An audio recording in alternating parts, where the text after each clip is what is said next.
This is for question 25 of 9F. Okay, so Jane has 3 bags of lollies. In bag 1, there are 3 mints, 3 toffees. In bag 2, there are 3 mints and 2 toffees. And in bag 3, there are 2 mints and 1 toffee. So each bag has a different amount of mints and toffees. Jane selects at random a lolly. Well, Jane selects a bag at random and then selects a lolly at random. Find the probability that she chooses a mint from bag 1. Okay, so, well, these events are actually independent, okay, because the probability of getting one bag would not affect the probability of getting it from another bag, okay, so unless you double dip and, get a lolly twice, okay, which it doesn't say, okay, so we're just getting it once. We first of all choose a bag, and then we get a lolly. Okay, it doesn't talk about getting like 2 lollies. If you get 2 lollies, then that affects the probabilities. So they're essentially independent events. Okay, so probability of mint and bag 1 would equal just the probability of mint times the probability of bag 1. So the probability of mint in the bag 1 is a half, and the probability of bag 1 is a third, because the probability of selecting one of any bag is a third. So this will be a 6. Now the probability that she chooses a mint. Okay, how many branches can she choose a mint? So if you think of it as a big tree diagram, how many branches can she choose a mint? Well, she can choose a mint in bag 1. She can also choose a mint in bag 2.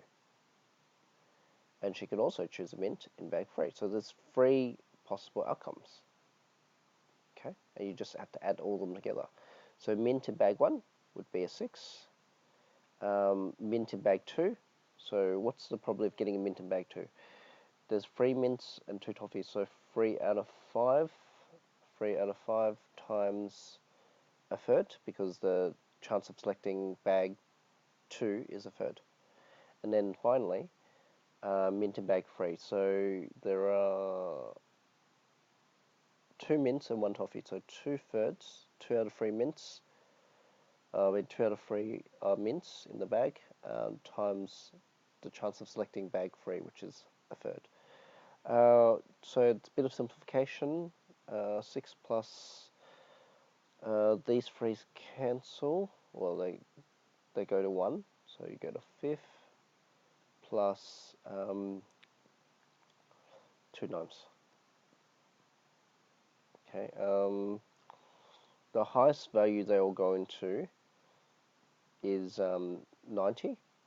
So have to be, if I add them together, I should get 53 over 90 on the CAS. Okay. All right. So that's our part. The last part is the probability she chooses bag 1, given that she selects a mint. Okay. Well, remember the conditional probability. Probability that given that she selects a mint, it's from bag 1. Okay. So what you do is, you go probability of mint at the bottom, and the probability of bag 1 intersection mint. Okay, so that's the formula. So the probability of getting a mint is 53 out of 90. We just worked it out. And the probability of bag 1 and mint, let's go back. Bag 1 mint is 1/6. Like that. Okay, so what we have to do is simplify that fraction. So we've got 1/6, 53 over 90, you flip it. So you get 90 over 53. Well, 3 goes into 90 30 times. 3 goes into 6 twice. And you're left with, and we can still divide that goes into 15 times. If I have that, and I have this, so I get 15 out of 53. It's my final answer. Okay, and you can obviously do it on the CAS to avoid the trouble of getting it wrong if you do it by hand. Okay, so that's basically how you do that problem. Hopefully that helps.